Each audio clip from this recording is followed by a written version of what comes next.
that we're meeting on the traditional lands of the Kaurna people. I acknowledge Rob Brokenshire, my state parliamentary colleague, and my Senate colleague, Senator Penny Wright, who, as many of you would know, has been down in the southeast, over on Kangaroo Island, and has been speaking about these issues in the federal parliament on your behalf. So welcome to Senator Wright. We've also got representatives here from local government. I understand Mayor Peter Risley is here from Robe, and I'm sure there's other councillors here who I didn't get to see before we started. But I would especially like to thank all of you who have come such a long way to bring this most important message from the country to the city. Thank you. You've come from the southeast, from York Peninsula, from Kangaroo Island, from Eyre Peninsula, from the Adelaide Hills, and people from here in the city as well. Thank you so much for coming on and taking a stand. You know that we have a fight on our hands when it comes to protecting our food bowl, to protecting sustainable industries. And as Anne said, the government just doesn't get it. Now, I don't want to put words in anyone's mouth, so let's use their own words. You may have heard on 639 ABC, on 891, and on 5AA, Mining Minister Tom Koutsantonis talking about the Hillside Mine. And he always starts off by saying, it's so teeny-weeny, it's such a tiny little part of South Australia, you shouldn't be worried. But then he goes on to say this, and this is the Minister. The reality is, while this ore body has only a 15-year life, like all mines, they'll continue to explore. And once operations are started, the mine could find other deposits and it could expand. So it's not as if this is a one-off, he's basically wishing it to expand. On 5AA he said, now if we find other deposits that are going to create wealth and create jobs and economic activity, it is incumbent on the government to develop those assets.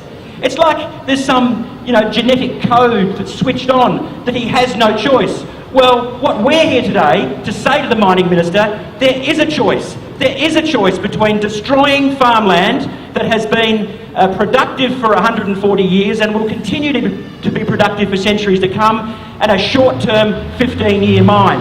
He reckons he's got the balance right. We say he's got it wrong.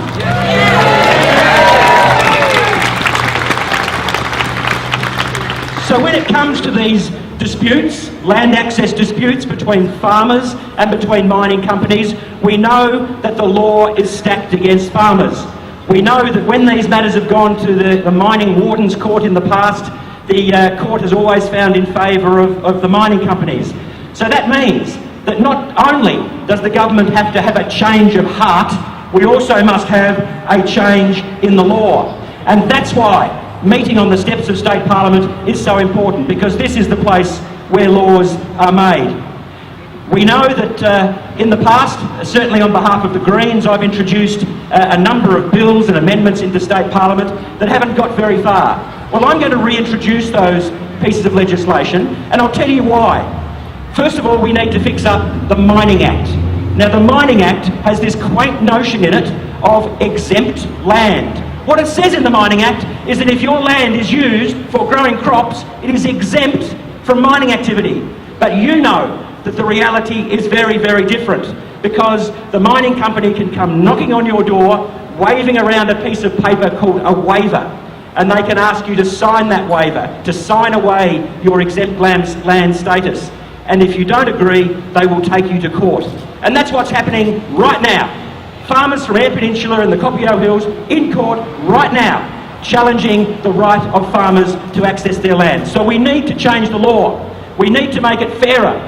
We need to redress the balance between mining companies and farmers, so that farmers do have the right to lock the gate, as so many of your signs say. And on your behalf, I commit the Greens to introducing that legislation again in State Parliament. There is another piece of legislation which affects the people in the southeast, and this isn't the Mining Act, it's the other one, the Petroleum and Geothermal Energy Act, which is about drilling for oil and gas and for fracking, which, as you know, is a huge risk for a part of South Australia that is so important for growing our food, and where it is entirely reliant on groundwater resources, those very resources that are under threat if we allow the types of activities that Anne has just explained to you. So I'll be reintroducing into State Parliament a bill which says fracking is not on in farming land. Fracking is not on in conservation land. Fracking is not on in residential land. And everywhere else in South Australia, let's do what the Liberal government in Victoria did, for goodness sake, a 2-year moratorium until they can prove to us that this is safe, and I bet they can't. So that's the commitment from the Greens.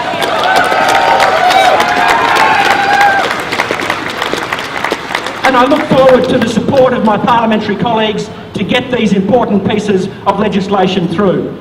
The final thing that I would say, and Anne's mentioned it already, is that there's one organisation they're here today. They're not a big organisation, but gee, they're important, and that's the Environmental Defender's Office. That's the free legal service that many of you have been to get advice on how to deal with issues such as relations with mining company. Because they were being so effective, the federal government has cut all of their funding, every last cent of it. So these are the people who are here to help you. I'd love you to get behind them and give them your support. But on behalf of the Greens, thank you again for coming out. Let's have a great march and good on you.